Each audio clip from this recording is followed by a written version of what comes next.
E to e fatalo fatu. Ya ila to uma o e mfai na mau mai tatu programa sani nei vai estaitasi ole le sona ole fa moe moe fa pelo yatu I pa anga masani el tatu le sona ya mai se fo inisi o fo mai le lato fa fonga ma lato mai mo el tatu le sona nei no fa solo vai estaitasi o ta ua ole le sona ole fa moe moe ya fa talo fatu fo Alo. sunga I pai te au ma sunga I to ina fa ya onga I o tatu le sona lo tatu fa tasi le tayo nei ya fa moe moe so mai le ngang pa I o le tua fa mtala ina e lona ngang pa ia na fionga fa onga I matou ni me fa ngā luenga vai ya mo le fa so ina o na fionga le nei tai au ai le au fa il tatu talo I on tatu anga I lo le tatu le sona lo matou tua sili ese Amen. o le tua e o me uma Amen. o le matai o ngā luenga Amen. o lau fio e ana le upu o le a matou fa so ina nei Amen. fa mole na o I matou oni au ona vai Amen. ai matou te talo fa na watu I lau fio nganga pa ia Amen. e te fa matala loto te so ni mai ma fa ia onga lau fio ai fa onga I matou e fa so ina I nganga le tuas au fio nga ina ia manino ma malam to sina mata ita I seisi I lau fio ta pena masaunia I matou molong malo tau la tamai Amen. fa mnuia I matou le sono ma matou fa so ona o Yesu le li ma le fa amen Amen. ia o tatou le sono lona ival nei fa solonga o tatou le sono le fa moe ma lo tatou tuli loa lava ia le ulutala o tatou le sono nei kua tatoa ua fa uina o le folafolanga ma lo tatou fa solo nei la I feangainga ma na saunia ele atua mai ai le amatanga se ia o mai le taimi le ua o ia tatou le sona I lona nu o Israel fa solo mai lava feangainga mai ai a Atamu Noa Abraham le o mai a Israel ia o le nu o filifilia le atua ma o le ala o tatou le sona lona iva o nei kuata ia o le ala avatu le amnoa sunga Chris na te otoina ma pai mai le tatou pa tomuanga le tatou le sona ia e mai se foi o tatou mtua tauloto a o le o tu o tatou le sona le nei vai aso ia o le failonga o le feangainga Ale. Ya, o le failonga o le feangainga o le o tatou fa solo tua ina tau fa iwi o le tatou tamilsanga le fa tauanga I le feangainga e fa vavau a le atua ia malana folfolanga so o le vaenga taua lava o le tau ave mai pe le tatou suenga le o vaenga ma vaenga ia po o totonga fo ima ma vaenga ese o le feangainga osi le ale tua e fa vavau so le feangainga la le tua le feangainga osi le tua male ai ngata o le feangainga le fa ali mai le tua ia tatou le ngata ia tatou le lalangi o le langi uma ia lona fina ngalo tu mau malona fina ngalo tu noa e fa tau ia na fuanga malava o lo o tatitia uma tonu ma lo o fia uma tonu ona na feangainga le ta o tuspa ia o le feangainga e fa o le fa upunga lava le o fa upunga lava mai le tua lava ia pe tat fai tatu matua mai ia tausi e le fa naunga Israelu I le sapati e fai masapati ia o tau tupulanga amuli po tupulanga uma lava o le feangainga e fa vau so le feangainga la le fa vau le o tatu vanga ia mai lava a le lo tatu mai le so le o patino I le fa ilonga o le feangainga so o le fa ilonga le pito isili ona malosi pa fa pe fai fa nganga ia se awala e fa matala I fa ilonga le o le me pito isili le ona malosi o le me pito isili le ona mautinoa o le me fo le pito isili fo ona atotoa ona faali mai ai I le winga tua o le tua I lana feangainga le feangainga le tau ni tatu le fai longa le feangainga le tau le tatu matua o le sapati e le ai se fai longa e pei o le sapati lona mautu malona mawa malona atotoa e faali mai ai le fina ngalo le tua me ia le o le fai longa le e fo e fai loa mai ai le tua ia tatou ia le hao lana pule e le ise mea o mea uma na whai ele atua o lo a fia il tangata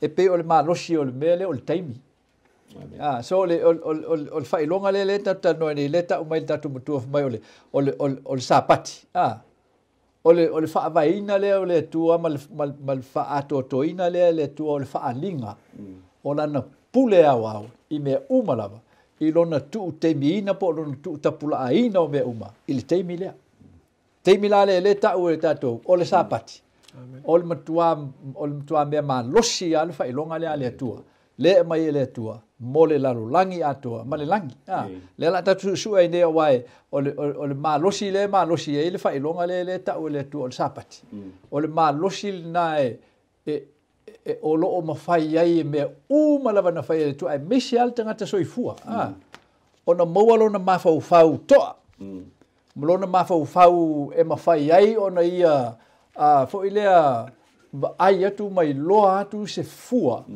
e mawhai ai o na ta ofi le tangata ina ia mawhai o na ia mawhai le whaiva o le ola po le soifua wa mene o le soifua ma le ola se mea whainga tā te le na whai el tangata. Ai ana le whai ala le tua le whai longa le tau mai le tua i o le sāpati. E matua ni niwa whaasoro atoa le fuafuanga le tua mo le tangata la vai. Atoa ai ma le langi. O wa mea ia le fia maa lama e le langi uma ma le lalu langi uma. Ono le fuafuanga le tua e patinoa i lana tautonga le tau le folfolanga. E nate wha umatia ina le angasala. I lona wha amutianga e tasi lava. A lona wha i longa le wha o ngā le atua. Wa whai fo i le atua. Wa mai fo i le atua. Ina ia whai ma wha i longa ma losi. E tu tusai uma le langi ma le laro langi. I lo lato loa ma lo lato silfia. O le pule le atua e a wau. O le pule le atua e tu tasi. O le pule le atua e le wha avaya se be tasi. Ia le la tatou. Tilo e o tatu whasoa. Amen. Malo. Mo le whasoa ina o le tātou mtua tauloto, ma le whatumanga o le tātou le sona. Le la tātou anga i vanga mo le tātou le sona. Whai mai le whaulutalanga o le tātou waianga mo le tātou le sona. O le amatanga. Lo sofina ngalo tangi a lau sunga i whaifia. Ina ua kenese le mua mofa upa tolu suma le tasi. Whai mai ua sila atu le atua i mea uma wana whaia. Whauta foi. Ua matuwale le laba. O le afiafi ma le taeao, le aso ono lea. Wa mai a o malanga luenga o le fofoanga le tua. Ma usisi la atu le tua, le aise me o toe wha le tonu. Ua matuwa le lei uma. Ma le lei, ai o mai lo e leo whai uma. Whai malo le tua, ua matuwa le lei. O lea lai fōlinga, o lei eile me lea e te toe. E la vea le upu leo le amatanga. O le aso ufina ngalo, le o le amataile vaenga le kenese rua le fōlinga o lea. Wai fōlinga mai la ua uma le ono aso. O le ngā ruenga le tu, ua uma ngā ruenga. Ai la le mele fōlinga ele a toa ai le mele ta o le amatanga. O le ala sa o kene se lua. Se i. Amen. Ya, o te rone lau.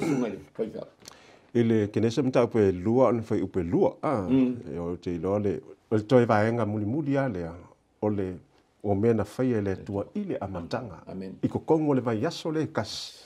O le ulua i vai aso. O le fofanga i le amatanga. Koe wa uma la mea i le iaso e ongo. Ai koe kasi al mele toe. On complete lola ia lea o le amatanga. I le vai aso po le urua i vai aso lava. O mea nga whaia e le tua. In the very beginning. Ia, vai mele o le whaipu le lua. Le whaipu mua. Mane i whaitau mo le whaipu mua. Vai mai wa uma lava o na whaia o le langi ma lo langi a to fo i ma mea uma o iai. Vai mai ua wha uma ele atua i le aso fitu lana ngā luenga na whaia e ia. O na malo loa i lea o ia i le aso fitu i lana ngā luenga uma na whaia e ia. Amen. Amen. Lono winga, whako a complete ai i le mea na whaia le atua i le amatanga. Ia i le aso lona fitu lea. O le fisidi, o le mea. O le sapati. O le, o kele i o tanganta o le kau ia whamtalanga i whaatitau i le foi. I le aso fitu. Per mai o le aso fitu le o se sapaki. Le o se sapaki. Ngai pa wale mena tau mai nan whamanui e le tua le aso fitu. Ai manga i le koe whalau kia le mai e le tua. Manga le ka pēka kulu tusi e soto. E soto lona mda upe luas fulu. ia alon fai upu es full mantas ia mana ia fai tawina le fai upu su mantas fai mai awana fai e Jehova i aso e ono o le langi ma le langi atoa ma le sami ma mea uma lava o iai ona malolo ai lea o ia i le aso fitu le o mention mai i le aso fitu ia le o mention mai fo i ia le fofanga le continue le melenga fa mtala mai o tusio ke desa mtau belua mai lea o le mea fo i lea na fa manuia ai e Jehova le aso sapati le fo koe fa makala mai i mea na fai le atua ile aso fa piko alea fa mai o fa manuia le atua ia kasila le mea o fa popo mai i fa mai nga fa manuia le atua ile aso fiku o le aso o le sapati amen maia mana fa pa ia inai amen ile fa yupo se fulu fa mai o le aso fitu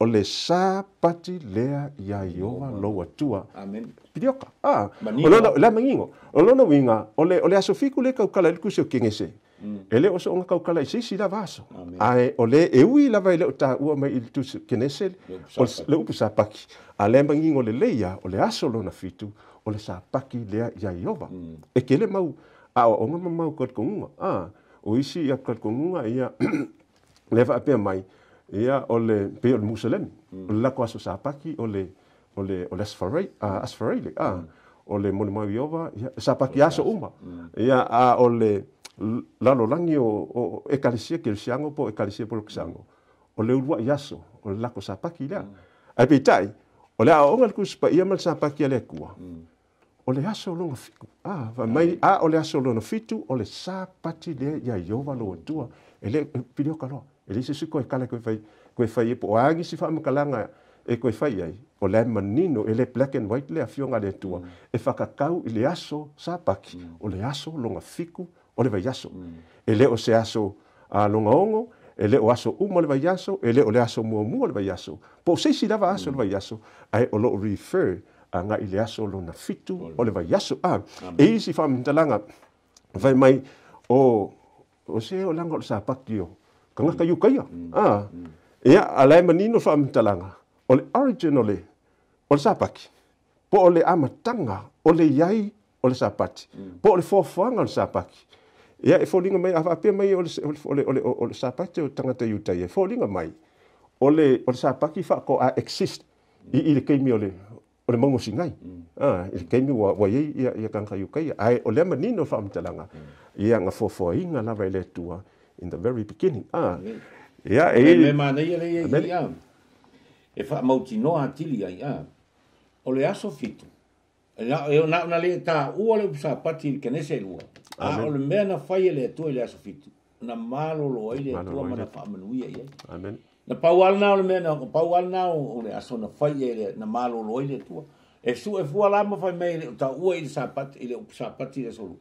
Al fesiri o le alme na whai le atua i le aso fitu. Amen. Na malolo, o le sapati na malolo ai le atua. Ele me fai na fina ua seis. Ia, le lau tātou whaasolo mai nei pe, na whaasolo mai bainga lona lua le tātou mesona. E fōlinga mai tangata, i tangata e te ele, i e sapati mai le amatanga, taru lale pere te whai atu e. Fōlinga mai tangata whai mai na whatoa au mai sapati i sinai. O le aso fina ngalo i ai, sa mana i ai le mele, ina ia mawhai na wha mao nia a tili tangata. O le tūla whono atua le tua i eimara sapati, mai ai lamta. O le mena le ina maa losi tele le whailonga o le whenga le atua. Ona o le whenga, o le maa losi anga o le whenga le atua, e le fuanga i se ta ofi o se tangata. Pe fuanga i se manatua se tangata. Ai fua e le atua, i le fua e fiu tangata e mingoi, e nate le fai ona ia lulu e se ina mai lona soifua ma lona ola. Le na le ina fai e le atua, le sapati il fai unga lulu ai vai yaso a o le soifua o le tangata. Uma mai tasi lua tonu wha lima ono, ai fitu loa, wha tūro e le atua le sapati. Ma wha tonu e le atua le aso la e o le aso fitu o le vai yaso. Mo na tau e le atua, o le aso o malo lo mai ei, mai ia unga nuenga mana faia le ale na ye tanga te fa pe ele mana o mia se aso malolo le tua se sapati a e ta u tele fam talanga la ia ona langa ole wingal na ole malosi o la sofitu a no fa tu le vai aso lona fai tau o le vai aso a o fiu tangata eu ia ngeru e au fie mal ti apolo le na pa u mai wa ngeru na pa u mai le la e o so fai mata mo fai e so fai mata lepele le fuanga ele tu le teimi tu pau amen matua fiwa matua e vala tele mafai ai sea langa o le fai taunga ele tu o le aso male vai aso le lei ona mafai el tangata ona tu mau le mele o le poto ana le ai le fainga ele tu o le vai aso male aso ele so e lo mala el tangata mai lona soifua mai atamu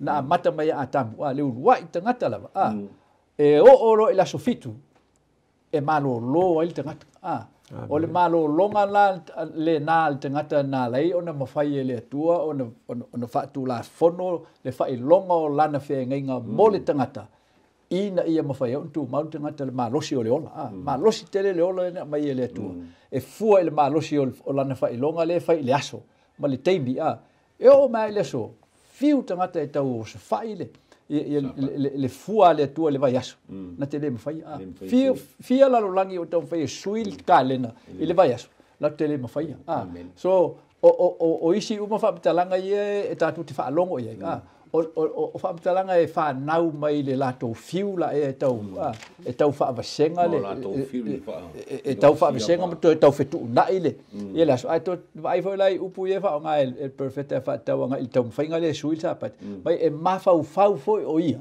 e sui le teimi matau sanga nana mawhau fau iai ai leso na malosi e au iai so le malosi na o le sapati o le atua e o mai la il teimi na ai a mai tu la fono to fa manatu ai le atua i le nu o Israel le malosi tele o le fai longa le ai fai longa i on tangata o le fai taunga o le vai aso e tutu sa pau mai pete fa pau pete le tantonu i le atua pete usta i fo i le atua ma fai tau o le fa na o le atua e te iloa le fai taunga o le vai aso ona langa e te langona lo mana o mia o le malo longa e te iloa na fai o le atua e te ngalue ai e te malo lo amen pa ma ni ala sapati e le fato a mai sinai de ai amen o sapati mai ai amtang ia o le ala tato o vai no tolo tato le sona la sunga fefeo ole fa ai longa o le fenga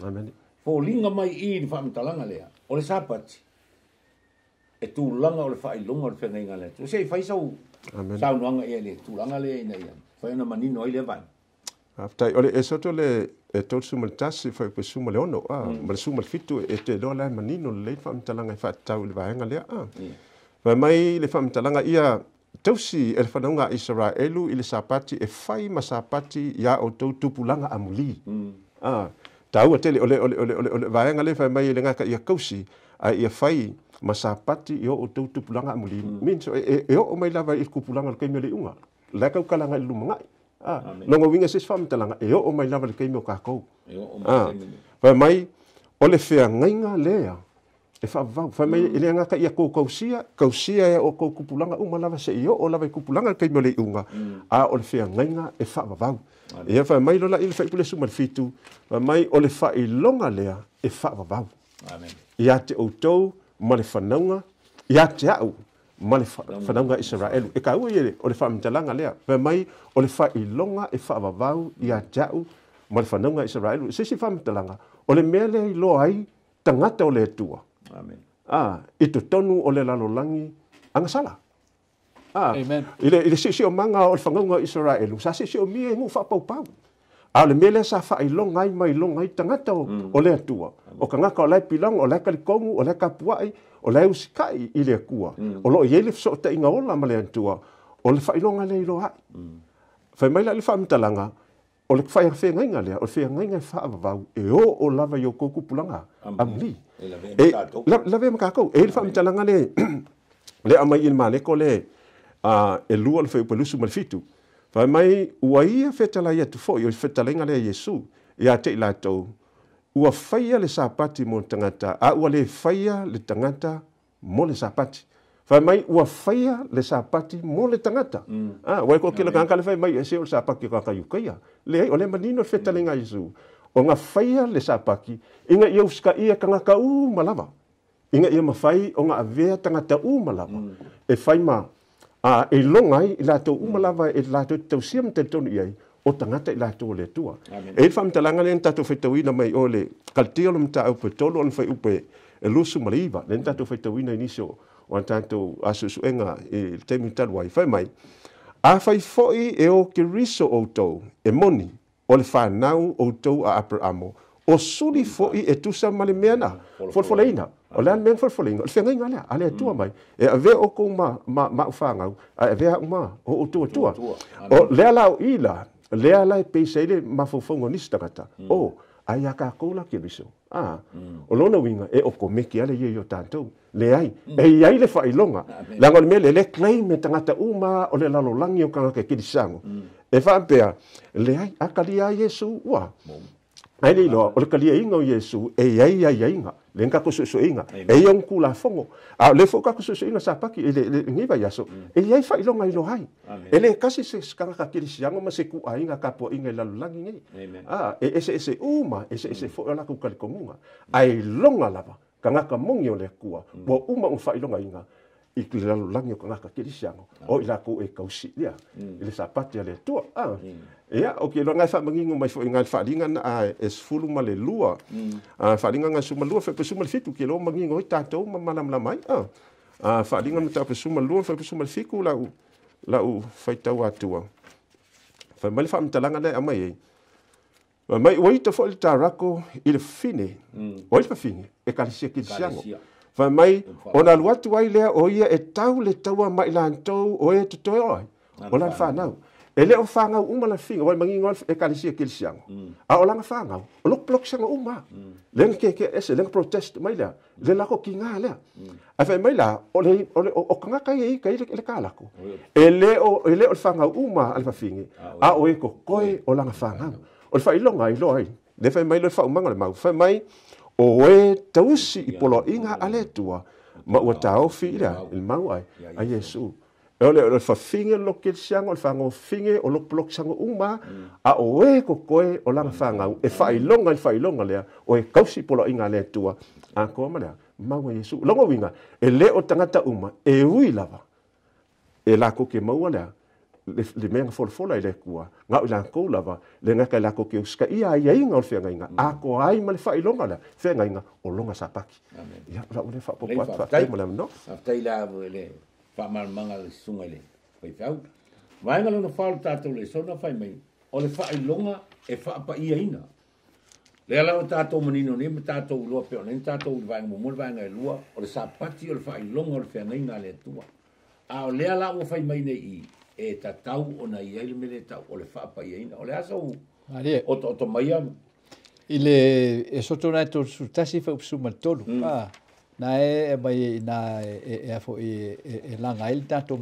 vaenga le tato ta upa fa mai ole vaenga taula na fai uma pe on fai tau mai la tanga to te tausi lava ia usapati a wa ole fai longa le ia te au ma o tou e o ia o tou tupulanga amuli po tupulanga uma lava ona so mai lo so fai tau tau na ina ia e iloa amen ina ia e iloa.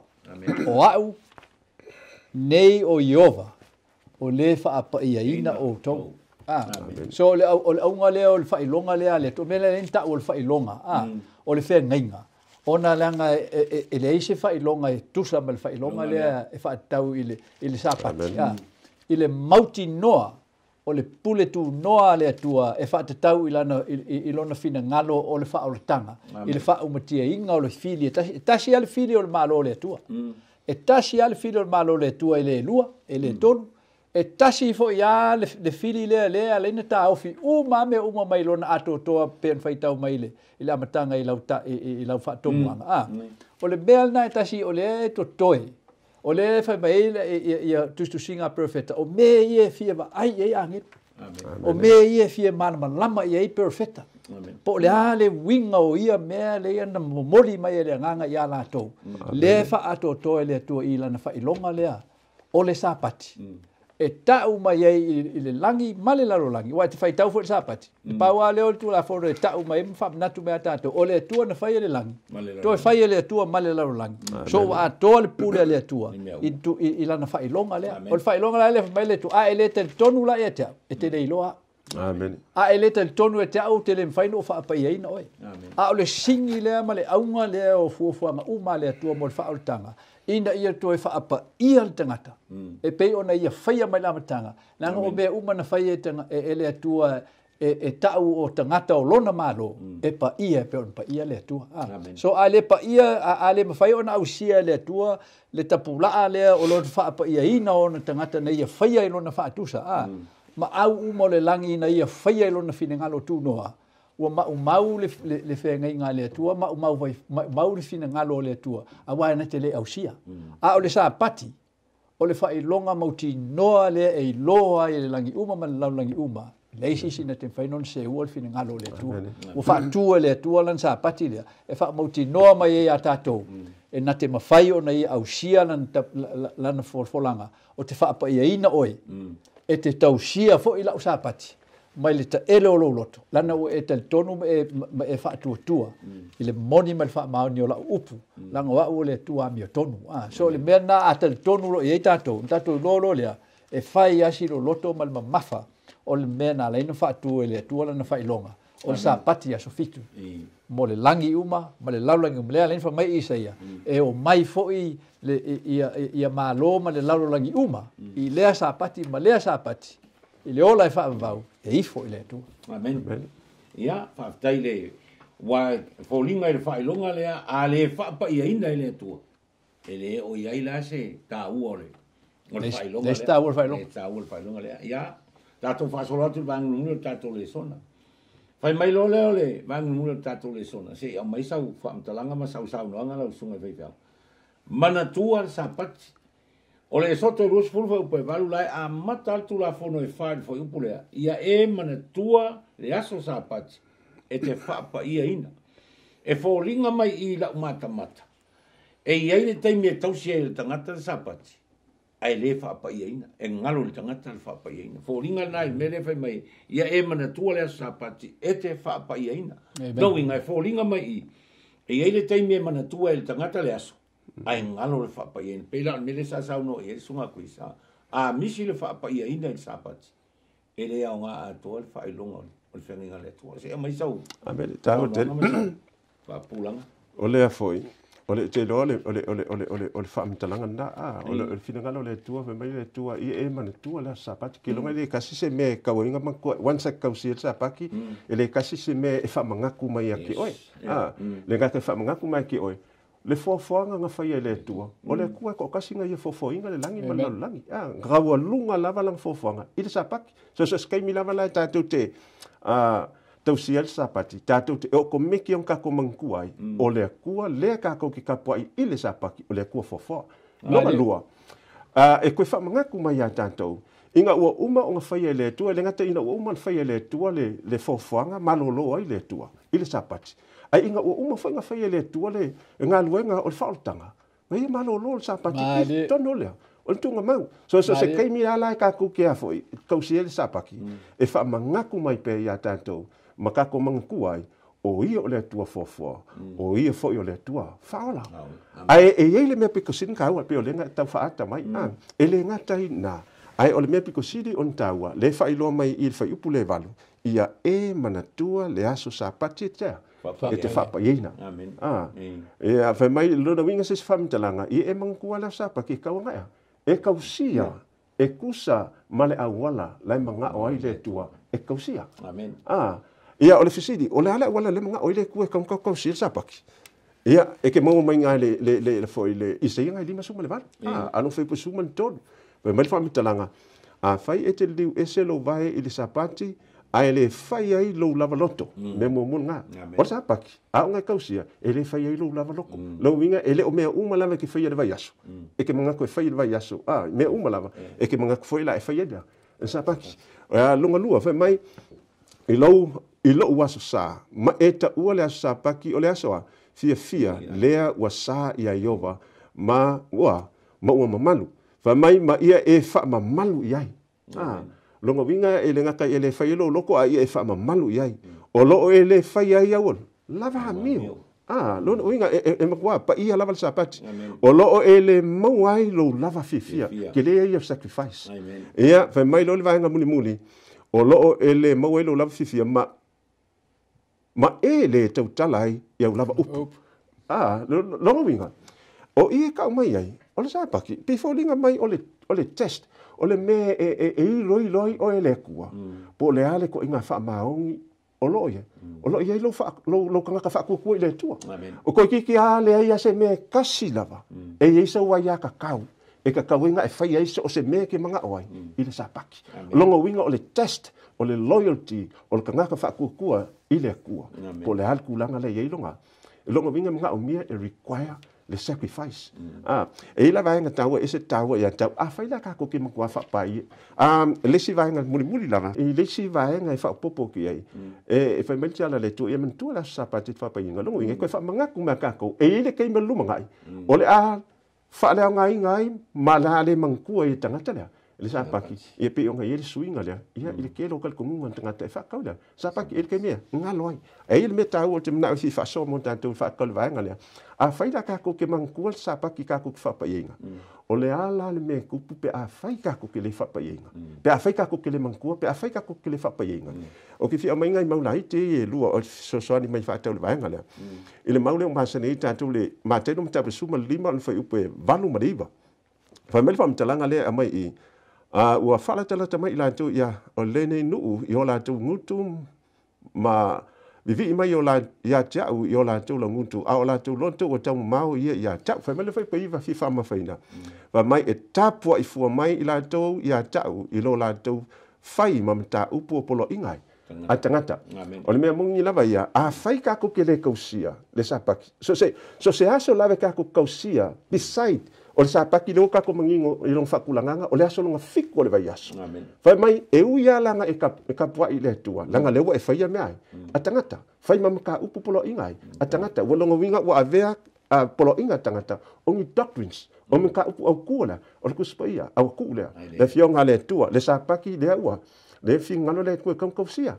instead fai mai lo la ile fam talanga e uia ngai ka puai me mo muanga ka puai fua longa winga ele kalia le kua longa lua o ko si o mai ale maulen fa amata mai tanto ale sona ingale e soto lo mta pe ko sumal kasil fa pe sumal ko lo sumal fa fai mai ia e fai atu e fananga Israelu e fa pe atu iai to te tausi lava yo sa pati awa o fa ilonga le ia tau ma o to e o ia o to pulanga amuli ina ia loai o au nei o Jehova o le fa pa ina o to fa pe sumal fa eset kaua fai mai ia o to tausi ile sapati awa e pa ia lava ia te utou o le na te solia ia fasiotia amen lava o ia awa ai se tasi e fai ai se ngā luenga ia vavae e se ina lea i lo nu o le ngaka o le mea mongi ia o le whakulanganga lea le tu le whenging kwai o ka ngaka soli sapati fasiokia amen e whaumakia ia pe vavae e se mai longo winga ele ko iai ko kongo le lio o le fia ngainga lenga o sia le tua mai mon tangata so the same thing for ia ka ko kupulanga o le aso e fio mai le li o le afa ka ngu waila le forfolanga le mo ila to umalava la ko ke le kaliinga ma la ko le fa painga ma la ko le mantoina le sa pati ina ia fa painga e vaenga la muni o te fia au mai o le vesili ai fa fela pe afaita tu te mana tua ma fa painga le sa pati kusa mala lenka ua mele isaia le Mai mai lo la ia le fai upu ale sumal tolu mal fai upu sumal fale o ka ko fai ka winga fai upu sumal kolu ia awangi fai sacrifice uma me ka ko ke manga oi fai mai lo la ia a fai la ka ko ke kausia fa apea ia le se ia le lima sumal valu fai upu sumal tolu le sapaki fai mai lo ia le fofolanga mangia le pe a fai ka ko kausia ta o me fai upu sumal fa fai mai ona e fia lava lea ia Jehova